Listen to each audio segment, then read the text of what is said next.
Hello बच्चों, स्वागत है आप सभी का शिखर के ऑनलाइन डिजिटल प्लेटफॉर्म। मैं आपका अपना दोस्त राहुल चौधरी। आज जो हम बात कर रहे हैं वो काफ़ी बच्चों का सवाल था कि सर हमने फर्स्ट लिस्ट आ गई, सेकंड लिस्ट आ गई, अपना नहीं हुआ, चेंज होना था, हो गया, फिर किसी ने काउंसलिंग करवाई कि नहीं करवाई, उसके बारे में चर्चा करेंगे। अब फर्स्ट और सेकेंड राउंड के बाद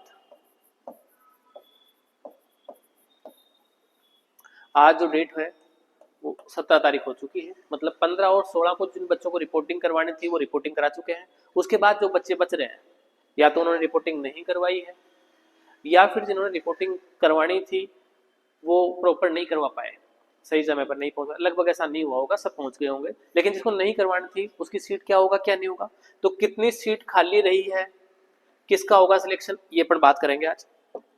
देखो थोड़ा सा एक बार पुराना देखते हैं कि क्या शेड्यूल था जेट वालों का। जेट 2025-26 जो एग्जामिनेशन था उसके लिए थोड़ा सा शेड्यूल आया था। उन्होंने जो काउंसलिंग फर्स्ट स्टार्ट की थी वो 21/11 को स्टार्ट की थी, ऑप्शन फॉर्म और रिपोर्टिंग आओ के अगर हम फाइनल तक पहुंच जाएं तो 15 और 16 तारीख को दो डेट है अपने पास।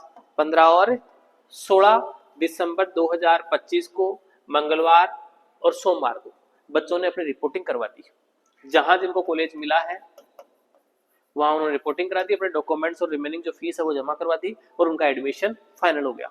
अब किसी बच्चे ने एडमिशन नहीं करवाया है, कितनी सीट खाली है, कहाँ कहाँ खाली, ये जो बात है, वैकेंट जो सीट बचेगी उन पर दोबारा काउंसलिंग होगी, मॉपअप राउंड होगा, तो वो अपने को पता चलेगा 18/12/2025 को।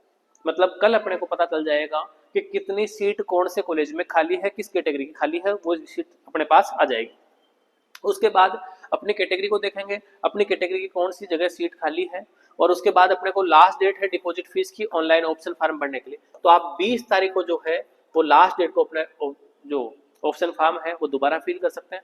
जिस बच्चे का नहीं हुआ है फर्स्ट और सेकंड राउंड में कॉलेज नहीं मिला है, ध्यान रखना, फर्स्ट और सेकंड राउंड में जिसको चॉइस का कॉलेज नहीं मिला है, मतलब कॉलेज मिला ही नहीं है, वो तो दोबारा इसमें पार्टिसिपेट करेगा ही, उसको तो कोई झंझट ही नहीं है, वो तो डायरेक्ट फिल कर देगा।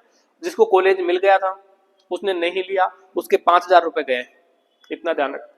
जिसने कॉलेज नहीं लिया, मिल गया था, चाहे वो कोई सा भी गलती से मिल गया हो, जिसने कॉलेज नहीं लिया है उसके 5,000 रुपए गए, दोबारा 5,000 रुपए जमा करवा के वो इसमें पार्टिसिपेट कर सकता है और अपनी चॉइस की कॉलेज है फिर दोबारा वो फील कर सकता है। 20 तारीख लास्ट डेट रहेगी।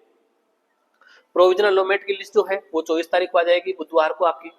लास्ट डेट ऑफ एक्सेप्टिंग, आपको एक्सेप्ट करना है, डिक्लाइन करना है, जो भी आप करना है वो 28 तारीख तक कर सकते हैं और 30 तारीख को फिर आपको उसी कॉलेज में जहां आपका एडमिशन होता है वहां जाकर रिपोर्टिंग करनी है। अब इंपॉर्टेंट डेट है कल की, कल 18 तारीख को अपनी सीट जो है रिमेनिंग जितनी भी वैकेंट सीट बची है वो सारी की सारी आपको लिस्ट में मिल जाएगी।